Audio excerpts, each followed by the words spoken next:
നശിച്ചുകൊണ്ടിരിക്കുന്ന ജലാശയങ്ങളും ജലഗതാഗത മാർഗങ്ങളും നവീകരിക്കാനുള്ള ഉദ്യമങ്ങളിൽ പുതിയതൊന്നുകൂടി. എറണാകുളം ഇടപ്പള്ളിത്തോട് പുനരുദ്ധരിക്കാൻ സ്ഥലം എംഎൽഎ പി.ടി. തോമസാണ് മുന്നിട്ടിറങ്ങുന്നത്.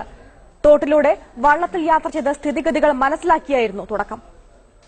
ഇടപ്പള്ളിത്തോട്ടിലൂടെ ഗതാഗതവും ചരക്കുനീക്കവും ഒരു കാലത്ത് സജീവമായിരുന്നു. കയ്യേറ്റം കൊണ്ടും പ്രദേശത്തിന്റെ മുഴുവൻ മാലിന്യം പേറിയും ഇന്ന് തോടാകെ ശോഷിച്ച് നാമാവശേഷമാകുന്ന സ്ഥിതിയായി. ഈ സാഹചര്യത്തിലാണ് തോടൊഴുകുന്ന പ്രദേശങ്ങളിലെ ജനപ്രതിനിധികളെ ഒപ്പം ചേർത്ത് എംഎൽഎയുടെ ഉദ്യമം.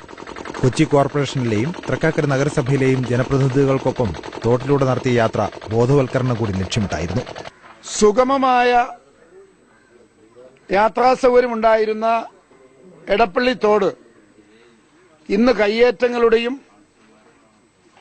മലിന വസ്തുക്കൾ നിറയ്ക്കുന്ന ഒരു സങ്കേതമായി മാറിയതിന്റെ പശ്ചാത്തലത്തിൽ ഗുരുതരമായ പാരിസ്ഥിതിക പ്രശ്നങ്ങൾ പോലും ഉടലെടുത്തിരിക്കുകയാണ്. പ്ലാസ്റ്റിക് അടക്കം വൻതോതിൽ മാലിന്യം തള്ളുന്നതിന് പുറമെ ഒട്ടേറെ കെട്ടിടങ്ങളിൽ നിന്നുള്ള കക്കൂസ് ടാങ്കുകൾ തോട്ടിലേക്ക് തുറന്നുവച്ചിരിക്കുകയാണെന്നും പരാതിയുണ്ട്.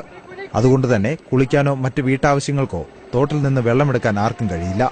ഏരൂർ മുതൽ ഇടപ്പള്ളി ജംഗ്ഷനിലെ ലുലുമാളിന് സമീപത്ത് വരെ 1.5 കിലോമീറ്ററായിരുന്നു എംഎൽഎയുടെയും സംഘത്തിന്റെയും യാത്ര. തോടിന്റെ ഇരുകരകളിലെയും ജനപ്രതിനിധികളെ ചേർത്ത് സംരക്ഷണ സമിതി രൂപീകരിക്കുകയാണ് അടുത്ത പരിപാടി. മനോരമ ന്യൂസ്, കൊച്ചി.